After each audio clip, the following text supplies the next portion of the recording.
I'm Sierra Boggess, and I'm playing Christine Daae in Love Never Dies. This is Musical Talk, the UK's independent musical theatre podcast. Yes, we are here in the dressing room of the Adelphi Theatre. Nice to be back here again. I'm here with Andrew Keating. Hello. You had our review of the show a couple of weeks ago. Welcome, Sierra, to Musical Talk. How are you? So good. Yes. So good. You are very good at the show. And you're playing Christine again. Again. Christine too. Christine too. So you were Christine in the Las Vegas experience. Right. So how was that? How's it? So going back to the same role, but in a very, very different story. Yeah, it's really cool, especially as an actor, to get to do something like this, because you never really get to experience. Especially, I loved playing Christine so much. I really sort of believed in her and understood her story at 18 years old. And now 10 years on. You've been stalked by a weird man in a mask. Oh, haven't we all? Yeah. Well, is that not normal? You will be after this goes out. Yes. No, but I understand that kind of fascination with somebody sparking something inside of you that is sort of untouchable, and that's what's cool about now exploring her 10 years on is. She still has that inside of her. She's obviously chosen to marry Raul, and he's sort of the safe choice. He's the choice that we all understand, but then there's something missing from her life, and it's cool to sort of explore that now. I think one of the working titles for the show, was Phantom Once Upon a Time, kind of suggesting a fairy tale aspect. And one of the things I found watching it, if you watch the first act of Into the Woods, you have that fairy tale ending, and it's happily ever after in that Phantom, and the monster is vanquished. In Phantom 2, in Love Never Dies. Oh, hang on, like in Act 2 of Into the Woods, that fairy tale ending has absolutely unravelled. Yeah, that's so cool that you say that. I love that you say that, because that is exactly what it is. Because Phantom of the Opera is so not a fairy tale, but yet we do sort of think that it is. And that's why it will appeal to some people and it won't appeal to others, because some people like, the fairy tale to be we lived happily ever after, and then you never want to know the rest of it. And Into the Woods is cool because it makes you look at what happens, but in this one, we are looking at what happens. But does Phantom 1 end? We call it Phantom 1 now. Right, I know. The prequel, or whatever you want to call it. Does it end happily ever after? Because we feel so much sympathy for the Phantom. Oh, for sure. Yeah, but I mean, just as far as... No, I definitely don't feel that Phantom ends happily ever after, but it does sort of suggest that there's a conclusion. It just sort of is like, well, this is, they end the story where they end it, and now we are carrying it on, and it's interesting. I always like knowing what happens. I don't believe, even after, coming from doing Ariel in Little Mermaid, you can either say they lived happily ever after, or wonder sort of what happens. How does it work? She missed swimming. Does she miss swimming? And does she smell of fish? I do want to ask you, you're 7 years old and you put on this VHS or go to the movie theatre and you see The Little Mermaid. Yeah. How does it feel to then be her? Crazy and like a dream, almost like I have to remind myself sometimes that actually happened. Look at this stuff, isn't it neat? Isn't it neat? You're so right. That's exactly how it felt. Yeah, it is every girl's dream, and I'm so lucky that it sort of came true for me. And it's cool. I get fan mail to this theater even from kids. I just got the other day, and I brought it to Ramin, who plays Phantom, his dressing room, and I said, they still think that I'm Ariel because I got a fan mail saying that they really want to come see me in Little Mermaid. But they sent it to the theater here, so they had to have known I'm not there. But the one thing I have to ask, and this is a spoiler here, so Christine gets this mysterious invitation. Now, doesn't she for 1 second kind of think, hang on, and when she's singing Dear Old Friends, oh, the juries are here. Oh, do you think Christine suspects? Do you think she wants to meet the Phantom again, or does it not cross her mind? Just like, oh, he must be dead. I must have forgotten and just. Right. I definitely. I think when she gets this letter, and we've sort of discussed with Jack O'Brien, our director extraordinaire, we sort of went back and pieced together for ourselves the 10 years before we see Love Never Dies, and I believe that she doesn't believe that he's dead. I think that she always wonders, and I think that she has times where she almost thinks she sees him, and I mean, he came to her in such mysterious ways in the first one. I think that probably would be hard for her to get over, being alone in a room and always wondering if he's there. And then when she gets this letter from this anonymous person saying, I'm going to offer you an astonishing amount of money to come sing one song, who else could dream up something like that? But 10 years on, they need the money at this point. Raul's gambled it all away, and they're in trouble, and she's the breadwinner here. And I think, she is used to her life without him, but there's always something missing, and she hasn't had closure. So when the Phantom reveals himself to her, obviously in Love Never Dies, she puts it together officially when she says to him that you're in each measure of this song. So when she sees the music for the first time, I think that's when she realizes this is him. So by the time we get to Dear Old Friends, she's already seen the Phantom, and I think it is a bit confusing to her of, wait, they're here too? It's like, the old gang. We're together, and it's kind of good, but actually maybe it's not. Right. Yeah, it's interesting, Dear Old Friends, and Summer, who plays Meg, she's so wonderful, and we sort of thought when we were putting it together, they were best friends back then, so what's happened? And I think when they see each other initially, it's like, oh my God, you're my friend, but now you're so different, and you can't quite figure out, why aren't we just hugging immediately? Why isn't this easy? And it's also interesting how your two characters are, as regards your big performance and numbers, you're the complete opposite of each other. One is very American and the other's operatic. One keeps her clothes on, the other one doesn't. Right. One has a big backing group, the other one doesn't. So come your big numbers, it's the polarities between them that are really drawn apart. Yeah. And that sort of speaks to one of the underlying themes of the art, and that the Phantom, from the beginning, when he comes to, sings Till I Hear You Sing, it's about he has been only writing stuff that he considers not up to par. He's just writing stuff to write, and it's because he doesn't have his inspiration there. Same with Christine. In the past 10 years, she's been singing just to sing and make money, but she's not singing like she used to sing when she had someone igniting that inside of her. So for Meg is just having to sing this vaudeville trash, as they call it, and so when there's an aria, it's devastating because he has put everything into this aria. But how could she know? How are you finding the London audiences? Oh, great. Everyone's warning me, be careful, don't expect them to be loud or stand, but...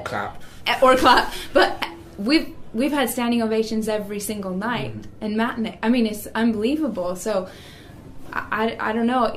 Either our story is really amazing, or people were wrong about the London audiences. It's been great. It really has. The only thing I notice that's different is at the stage door, people are a little more tentative. They'll stand there. There'll be a bunch of people standing there wanting something signed, but they won't approach you. They'll just stand there.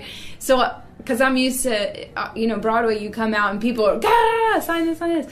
Tell me about your training. What shows did you learn at university, or what shows did you perform? Oh, when I was in university. Well, the last show that I did was Sweet Charity, and that was so fun. I was Charity in that, and that was really cool to kind of, before I graduate out into the real world, that I got to really, prove to myself that I can sing, dance, and act, and well enough to get out there. Are you going to try and see the Sweet, or maybe you have the Sweet Charity playing here? I haven't gotten to see it, but I hear that it is outstanding.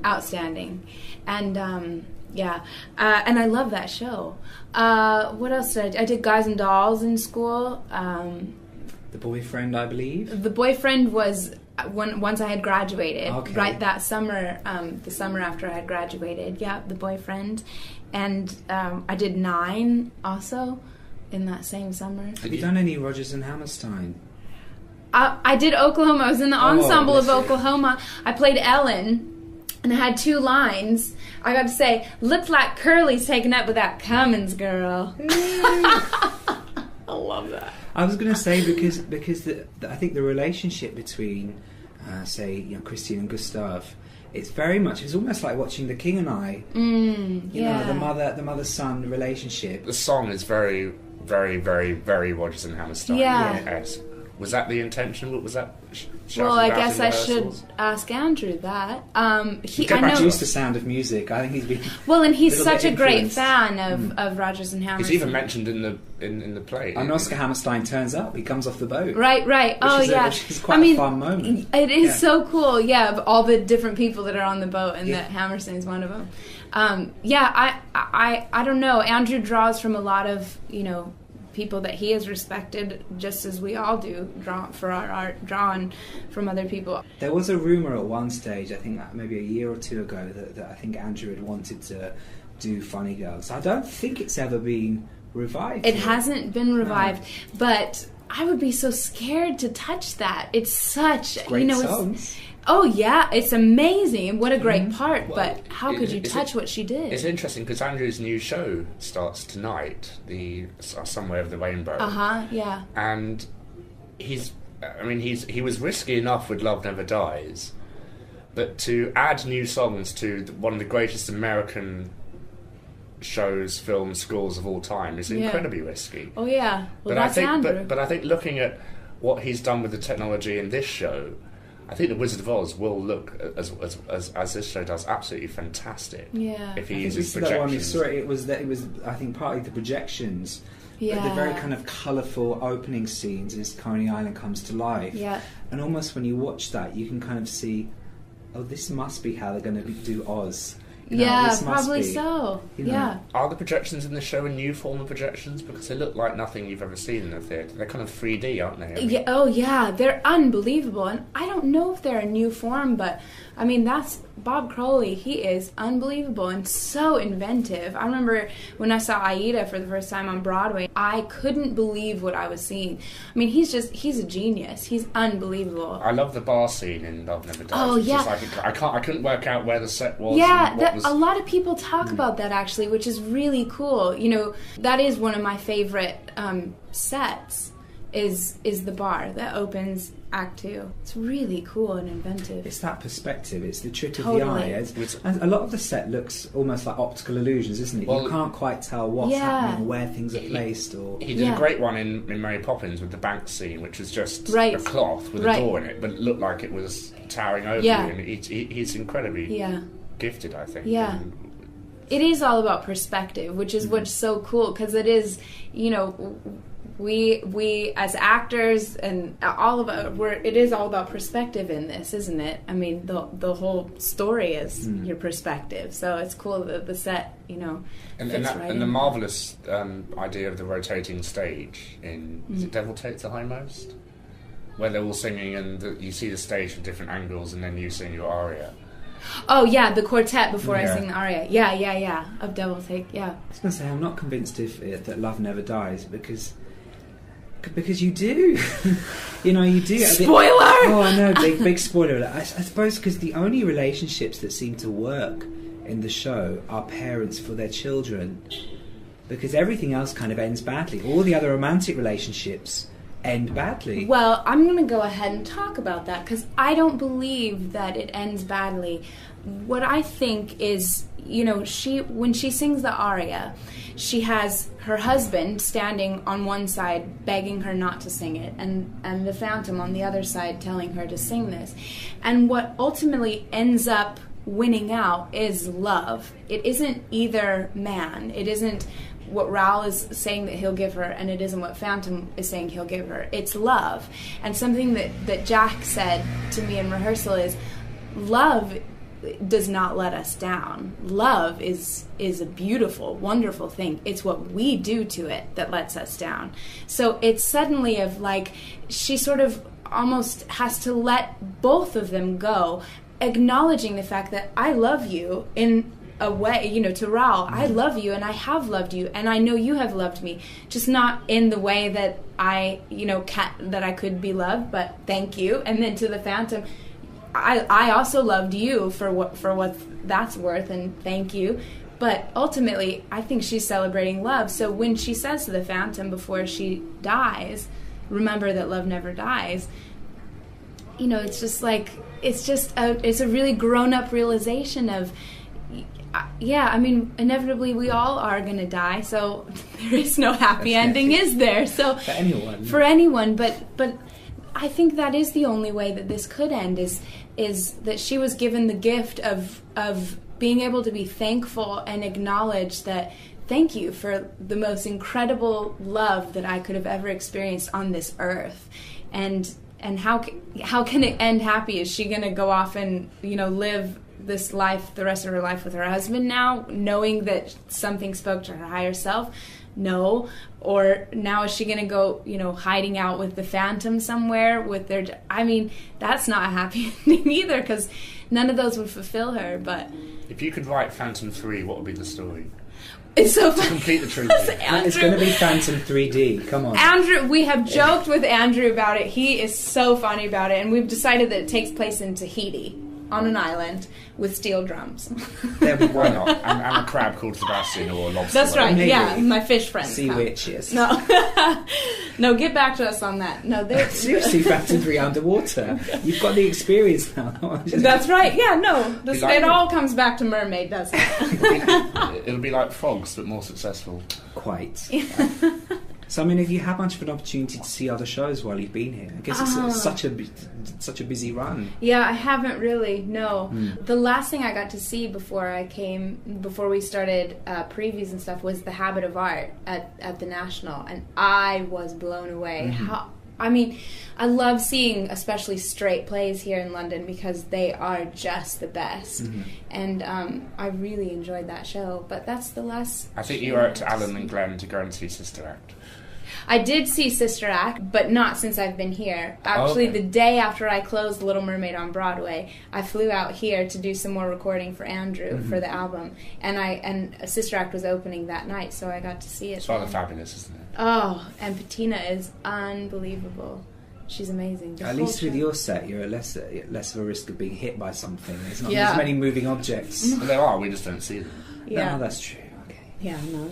You're going to get hit with a projection, I guess. Yes, with one of those horses. And it's going to Broadway in November? That's the plan, is that still on the cards, and then the Yeah. rest of the world the week after? Because I think at one stage Andrew had considered multiple openings at the same time. Right. Which would have, I mean, it would have been amazing, but kind of exhausting for goodness, him. Yeah, exhausting. Yeah. I know. The thing that we love about Andrew is that he always thinks big, and he's not afraid to, you know, go against the norm. And yeah, that was an idea at one point. But I'm glad. I personally am glad that it's like this, so that I want him to have it exactly right, because I know how much this piece means to him. So if we had opened in 3 places at once and it wasn't exactly right, then that would be too bad. And has the show frozen now, or changes still? It has frozen now, yeah. Because there were minimal changes, I think, from the CD recording. I think the boat arrival was a little different. That's the only change I noticed. There's a few changes, and there's lyric changes and things like that. A few changes, but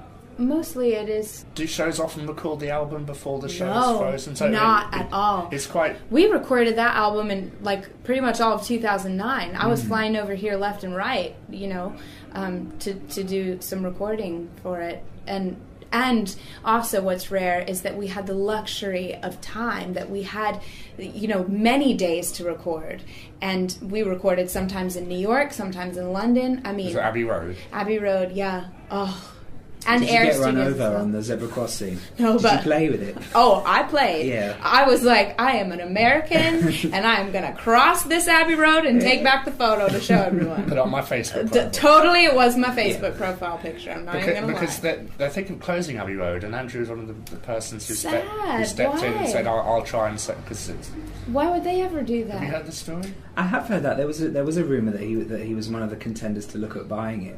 Paul McCartney won't buy it because he's not in the interest of buying studios, because he apparently doesn't have enough money or something like that. Well, I loved recording there. That was great. And the orchestra's, not only the orchestra on the CD is big, but the orchestra in the theatre is big, which is rare. Is it 12 strings or something like that? I don't know exactly how many. But it's a big sound. It is. It's amazing because, for the album we recorded with an 88-piece orchestra, and there is nothing like singing with an 88-piece orchestra, let me tell you. So I was like, how are they going to top this? When we sat down and did our Sitz Probe together and heard it with the orchestra for the first time, it was amazing because the orchestrations have been created as such so that it does sound like 88 pieces coming from 20 or whatever we have in the pit. But they are an incredible. We're so lucky with our orchestra players. You must appreciate how lucky you are to be. Oh, every night. I can't even tell you. Ariel, Christine, and Christine. Oh yeah, I do. Just like, no, I don't want that part. No. Yeah, no, thank you. No, I really, I'm so grateful, and I'm the luckiest girl, and to do what I love. I mean, every night. I mean, I was just having lunch with Summer, who plays Meg, and I was just saying, I can't wait to get on stage because especially with this role, it's so meaty. It's so there's so many different things you can do with it, and based on what's already happened to me today, I know I'm going to play some things differently because you can add any of your drama and your real life into it, or what, it's just like, it's like therapy. It's like the best form of therapy to get up there and just tell the truth. It's really cool. How do you feel about being dead every night? Is that not therapy? Do you need therapy after that? Yes. It's the best therapists in the world are in heaven. No, who needs therapy after the death is Meg. I mean, can you imagine what she's going through? She has to live with herself. She has to have a breakdown every night. That's right. But I mean, it's like how does anybody go on? And for me, it's strangely zen. In rehearsals, I thought, how am I going to do this? Because I thought I was so, especially leaving my son, and I somehow was able to. I never really cry because I thought, and also the music is so beautiful that I'm going to just start crying while I'm dead, But it is strange. You have to go to a very relaxed place in order to die on stage. And once I decide that this is when I let myself go, I just go to a zen, relaxed place and just because why would I be crying on my own death? You have things, shopping lists or kind of things to distract yourself with. No, I need 3 pears, 2 plums. Isn't that a good idea? But then I might accidentally lift an arm. Oh, I need that. No, it's okay. She's up. She's not fatally wounded. No, I'm a big advocate of Bikram yoga, and I would always do it in the States. That's the hot yoga, the one. I mean, because I'm looking around here and lots of words and zen and things. There must be days where you wake up and think, I don't want to do this today. I'm exhausted. No, not yet. Okay. I haven't felt that, and I never have. I mean, even with doing Mermaid was the longest I had stayed with a show, and there was never a day that I thought, oh God, I hate my job. I always love my job. Heelys and all. It is difficult. I'm not going to lie. I do have to get to a mental place, but I love it so much. I really do. So it's never a burden. But yeah, I'd appreciate a couple days off rather than just one day off. You have Sunday. We have Sundays, yeah. Until they add Sunday shows, which is the fashion that shows here is starting to do. Oh. Don't scare the girl. Oh. No, I mean, I'm used to doing Sunday shows, and Mondays are my day. But they have to give us a day off, so. I'm off to New York next month, so I'm going to experience all this for myself. Oh. Sierra, thank you very, very much for talking to us. Thank you, guys. Good luck with the rest of the run. Thank you so much. Musical Talk. Thank you very much to Sierra Boggess for taking the time to speak to us here on Musical Talk. Ed Theakston recently went to see Love Never Dies also. So here is his review on the musical. Okay, well, we are in the Adelphi Theatre in London. I am Ed Theakston and this is Bianca Bakey. And we have just seen the first act of Love Never Dies, or Phantom 2, whatever you want to call it. What are your first impressions of it? It's a real spectacular, because what we were just discussing was that it really is a standalone show. You don't have to have gone to see the first one. It really does kind of wow you, doesn't it? Yeah, no, absolutely. Are there any particular standout songs so far? Definitely Till I Hear You Sing. That was he got a massive cheer. Ramen, who's just amazing. I just love the use of they've used a lot of projections in this one. Yeah. Which, I mean, when they did the smoke and the projection of the horses jumping over at the beginning, that was really beautiful. And when they had Madame Giry turning around, and that's how you got brought into the beginning of the show, that really... Do you feel like there's a danger of the projections being overused? I think they're used in the right way, as in they've been used sometimes to, as in the beginning, to draw the people in, but sometimes they're used for scene changes, but they're relevant, so it's okay. Yeah. But I think that's really cleverly used. How do you feel about the general design of it? I mean, the costumes and the rest of the set, how do you feel that is in comparison to the first one? I think it's good because they've kept elements of the costume very similar, but they have kind of modernised it in a way where it still goes with the time period, but it really does go with our modern day audience, and it does keep a lot of people really zapped in. And we were discussing earlier that actually on the front of the stage, before it even started, they've got the projection of the mask, but they've also got these sort of gold flowery ornaments at the top, and we agreed that they looked quite like the Hannibal costumes from the beginning, like the first Phantom. So we can say that although this is a standalone show, it does reference back to the first show. If you've seen it, you'd see the references, but you don't lose anything if you don't see them. No, and I think, it's definitely, you can see this show by itself, and it would still be spectacular. Are there any songs which have stood out for you? Well, there was one point when I felt like the show hadn't really picked up, and I wanted another spectacular, because that's really what you expect when you come to see a show like this. So The Beauty Underneath really was the big, sort of the first spectacular song, really, which was surprisingly a duet between the Phantom and Gustav, who is Christine's son. Now, Gustav is incredible. I've never seen a child actor quite as good as him. Higher voice. Absolutely. And his performance generally is so professional and so tight. And the song, The Beauty Underneath, is long. It's quite a long song, and it's hard work. He kept the excitement going though. He really performed it, and I think that worked so well. Especially with the style of the song being quite in a rock kind of style. How do you feel about the aspects that are robotic or animatronics, that kind of thing? Do you think they work? I think they definitely do. It adds a lot of humour sometimes to the piece. And if it's not humour, it's quite shocking and can be quite scary, which either way causes an impact to the audience. So they've definitely used them in the right place. Lyrics-wise, how do you feel about those? Because at the beginning of the show, I was sort of feeling not really enamoured by these lyrics, and I wasn't that impressed. But then sort of it got into some of the bigger numbers, and I started to like them more. How do you feel? No, definitely. I think what the actors have done, and actresses, is that when the lyrics haven't been... I think the lyrics overall have been great, but when they haven't been, really fulfilling what the song's trying to give. Like at the beginning, one of the female artists was really pronouncing her words in a really quite scary way, so it really did give the effect which was wanted. I think the song which really made it lyrically for me was Dear Old Friend, which is when Meg and Madame Giry meet up with Christine and Raoul for the first time. That was a very funny song, and it worked really well, I thought. And it sat in the right place because it had all been really serious up to then and really dark, and then that was quite a light, funny moment, which was... And it also allowed it to go back into the gloomy stuff afterwards without it just being a really long, dull act of dreariness. No, they definitely have put the right bits in the right place. Okay, so Act 2, what are you expecting?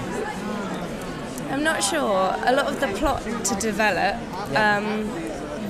not trying to give away any spoilers, but it is really left on a cliffhanger, Act 1, which really makes you kind of think, oh no, what's going to happen? Because the people who you definitely didn't think would have any dark side to them or anything, they've come back and with a vengeance. No, I'm really excited. You? Yeah, I'm really excited to see the developing relationship really between Madame Giry and the Phantom, because the love that she holds for him is sort of developed more, sort of built upon in this show. Another point, I really think... Sorry. Yeah, no, carry on. I thought Meg has got a really nice meaty part to play this time. Yeah. Like, last time she had a nice part, but this time, like, really, she gets to really develop, and I think that's brilliant how they've added a little twist to it. It's quite a different character, this show. So, like, she's really changed over like the last 10 years that we've missed. And so is Raoul. Summer Strallen obviously is wonderful. She's brilliant. Sierra Boggess, let's talk about her. She's brilliant. She's got such a gorgeous, like, operatic voice. Yeah. And she's played her character really well, actually, because I think in the first Phantom, Christine's very delicate and quite fragile, and they've done that really well in this one because of the whole relationship with Raoul. But I just think she embodies the role so well, and a really brilliant choice for character. Ramin Karimloo as the Phantom. Oh, his voice is so lovely. Yeah, it's amazing. I mean, yesterday before we came to see it, I listened to Till I Hear You Sing on repeat for about 5 hours, and his voice allows you to do that because it's so full, and like he's got such an amazing range. And his kind of movement as the Phantom is so believable. Yeah. Like, even the little hand movements he does. Yeah. He's got some fabulous little gestures that just make him the Phantom. They're sort of like composer hands, aren't they? Yeah. Like what he does. And they're really, definitely chose the right people for brilliant.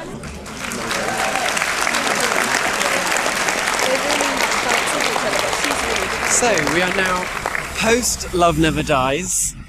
What did you think of the show, Bianca? I thought, overall, it was a real spectacular.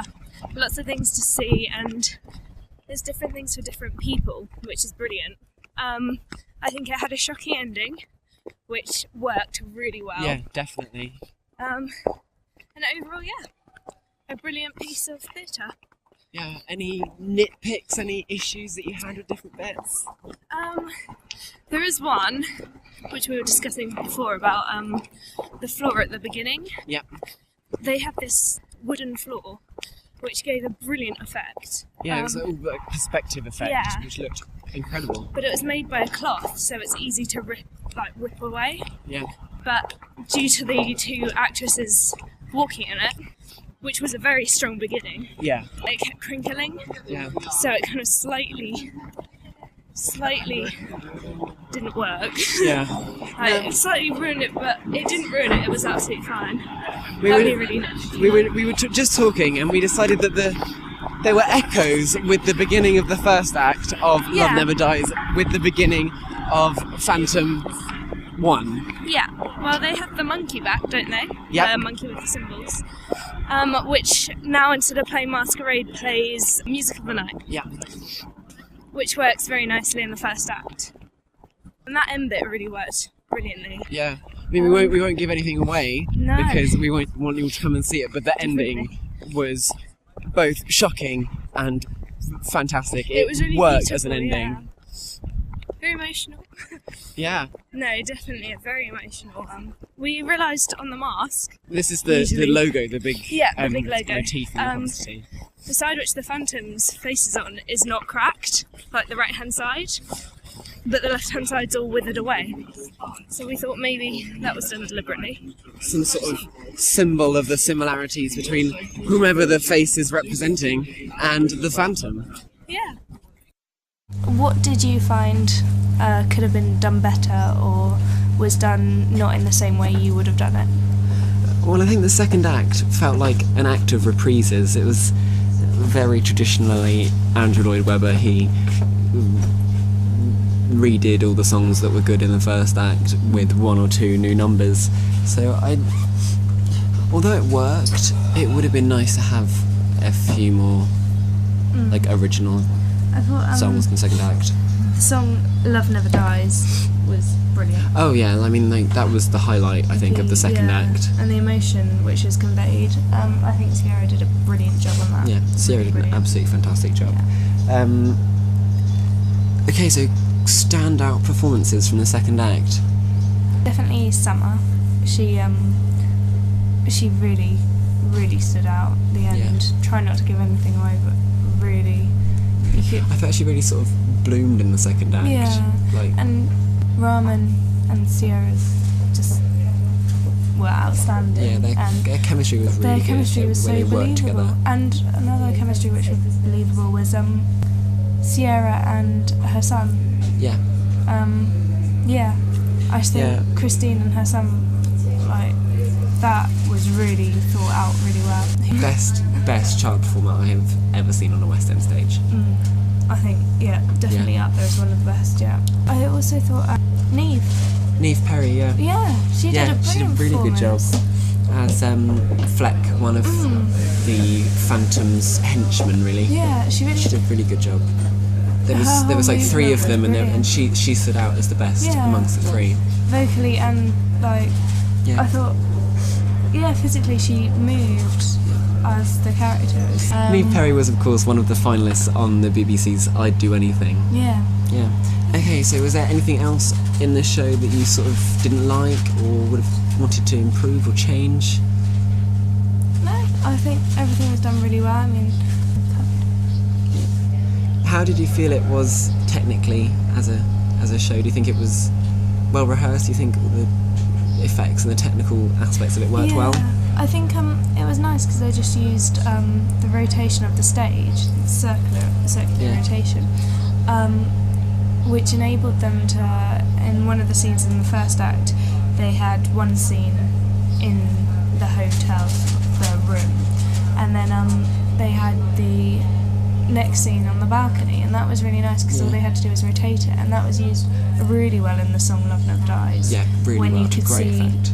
Either side, Another standout performance was Joseph Milson, who I thought had a lovely voice. Yeah, he was our Raoul tonight. And that was really believable, the fight which they had either side of them, try not to give too much away. No, I thought he had a wonderful voice, and you began at the first act of not really liking him, and after you start to really understand his character. Yeah. I also like the fact that, going back to Summer's performance, I think the characters didn't really take her seriously until the end, and then audience and characters suddenly think, wow, actually, and her performance really does stand out. It really did. And the projections were a concern for us at the interval, whether or not they'd be overused. How do you think they worked in the second act? Do you think they were overused? No, not at all, because they were only used. They were used a lot less in the second act. So I think they did their job of setting the scene in the first act. In the second act, they were just used, as backdrops and stuff. Yeah, a lot more simple. Worked beautifully. I think it worked really well. So that's Love Never Dies. What would you say to anyone who's on the fence, wondering whether or not to go see it? I'd say it's definitely one to go see. There's lots of things, different people, whatever you're looking for. I think the lighting was really well done as well. It did brilliant effects, and the effects were brilliant as well. I think it's a good one to go see. Yeah, I think it really is one to give it a go, even if you don't like Andrew Lloyd Webber as a composer. It's something new. Yeah, it's quite fresh and quite modern. Yeah, it's really worth giving it a go. Yeah, and as we've said before, it really doesn't matter if you haven't seen the first, or if you love the first. It's a complete separate storyline. The storyline is so full. This one's really focused on the story. And it's definitely not to the detriment of the first one. It wouldn't ruin the first one. You could still go back and see the first one as a show on its definitely. Own. What would you find your showstopper for you, the performer and the scene? Probably for me, the standout number really was The Beauty Underneath, because it was the spectacle number, really. It had the vocals, it had the set, it had the meaning behind the song, and it was really like a plot mover as a song. It really sort of progressed the audience's understanding of where the story was really going. And so I think that was sort of my favourite number. I think my favourite performance was definitely Gustav the son. He was so professional, so talented, and has obviously got such a long way to go. He's got such a wonderful career ahead of him, and he did so well for me. What about you? Hard to pick one standout song. I'd probably say Till I Hear You Sing, Love Never Dies, and, as you said, The Beauty Underneath. Standout performance, probably those who we've said already. Obviously, Sierra Rahman and the boy who played Gustav. Yeah. They were, as you said, he's got a very, very secure future ahead of him, and I think it's a very strong cast, and I think it should do well. After the end of Love Never Dies, I caught up with a few of the other audience members to see their views on the show as a whole. Now, what you're going to get here really is an Andrew Lloyd Webber-esque mega mix of audience views. I hope you enjoy it. I can get some of your views on the show, could I? Yes, I thought the talent in the show was amazing. I thought that it was incredibly well cast, and I was actually very proud because I studied at Arts Ed, and it seemed to me like a quarter of the people on the stage were also from the same place I studied at. So it was really, really good. I thought her voice, the lady who played Christine, her voice was exceptional. Yes. And so I couldn't fault the talent in the show, but I wasn't particularly enamoured by the storyline. I thought that it was too much, and I thought that it could have been simplified. I also was a bit concerned about the eras. Some of the music appeared to be like from the 2020s. Some of it seemed to be high Victoriana, late 19th century, and it seemed to traverse a 30-year period in history, which historically, I didn't quite sit well with me. However, there were some really, really good moments in the show, and recommend that people come to see the show. Definitely, give it a chance. Do you want good or bad review? Both. Everything. I thought it was amazing. The production's incredible. The songs are really great. The storyline could have been a little bit more structured to be an actual storyline rather than just introducing characters back in that people already knew. Yep. But because if people wanted to come and see this and they hadn't seen Phantom, it wouldn't have made a hell of a lot of sense. But all in all, absolutely incredible to see a production like that, especially the first 10 minutes. My mind was blown.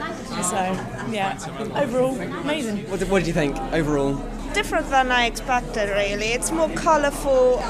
Yeah, it's more colourful than I expected, I think. How do you feel the twists in the stories worked without giving too much away? I think it worked quite well. Okay, great. And did you enjoy it? Yeah, I did enjoy it. I heard some of the songs before, or like a review, but I wasn't too keen on it, to be honest. Yeah. But after the show, with all the effects and a lot of light effects and visual effects, I think this is really good. What did you think of the show? Very, very well done. Wonderful sequel.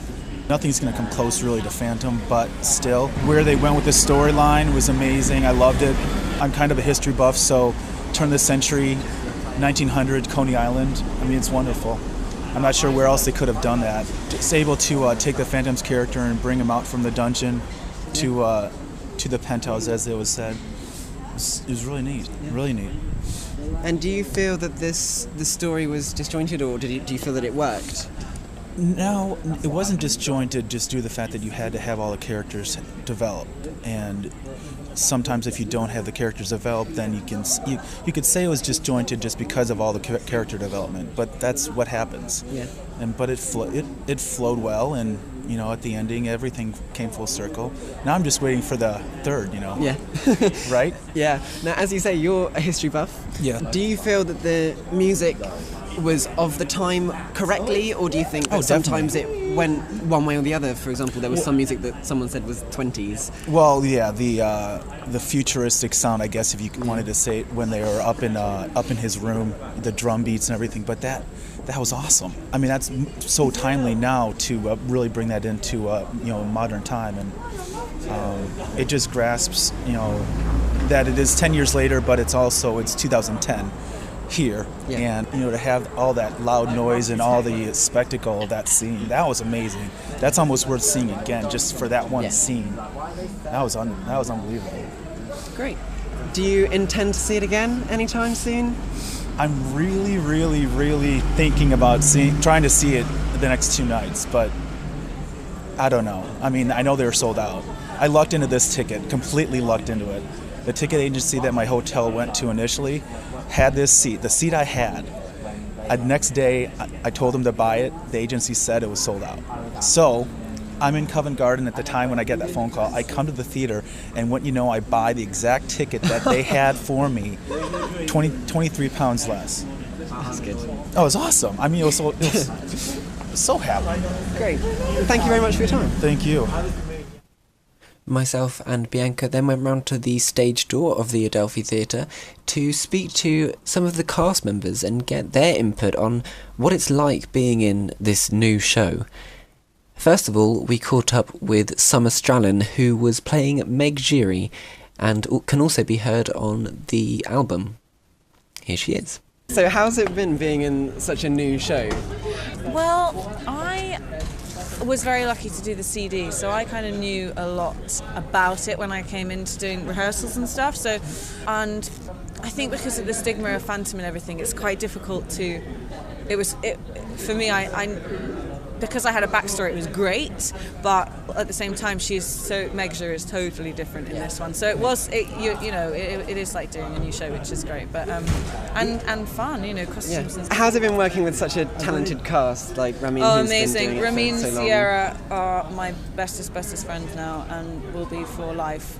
And I just think they are together, have such a beautiful chemistry together. Joe Milson, who plays Raoul, is a fantastic actor. And Liz Robertson as well. You know, we've all kind of come together quite sort of like a family, so it's really, really great, and I have so much love for them that I could burst when I talk about them, but yeah, they're absolutely beautiful. And do you feel at the moment, touch wood, that it's going to be a success? I don't really care. You know, I mean, obviously I want it to be a success, I want people to come. I think people will come anyway because because of the Phantom of the Opera. Yeah. But because I think it's good, I don't really...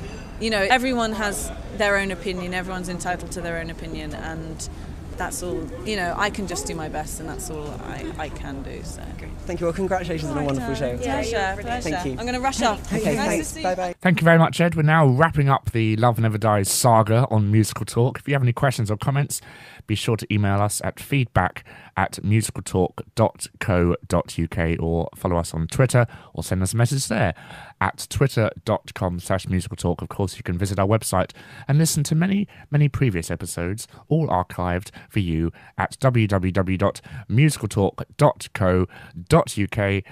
I'm off to New York soon, as you heard in the interview with Sierra, so I'll be sure to give you some views on that very soon. Thank you very much for listening. I've been Nick Hutson, and we'll speak to you again soon. Bye. This has been a production of Musical Talk. No portion of this episode may be reproduced or distributed without express written permission. Copyright, all rights reserved, 2010. Musical Outtalks. I'm drawing from all. That's my board Name there. all, Andrew, go on. Oh, I think we've. Who do we have here? Maria Callas. Maria Callas. Yeah. Oh, Vivian Leigh. Of course. Oh yes, there's Hepburn. Grace Kelly. Nicole Kidman, or either Ewan McGregor, I don't know. Yep. And Helena Bonham Carter, and of course Barbara. Of course, Barbara. Yeah, let's never look at this book that I have of her. There was a big Barbara book on the table. Giant. A giant. That Joe Milson gave me for the opening night. Oh. Doesn't have a woman stuck in it though. Does that mean you're just waiting for the revival of Funny Girl now? No, I would never want to touch that part. How could I? I haven't memorized how she's done it, so how could I ever make it my own? I don't think... I mean, she is the greatest. She is that character. It reminded me of Into the Woods somewhat. So if you watch kind of the first act of Into the Woods... Miss Downer, would you make your way to the stage, please? Miss Downer, to the stage, thank you. And good luck with the rest of the... And good luck...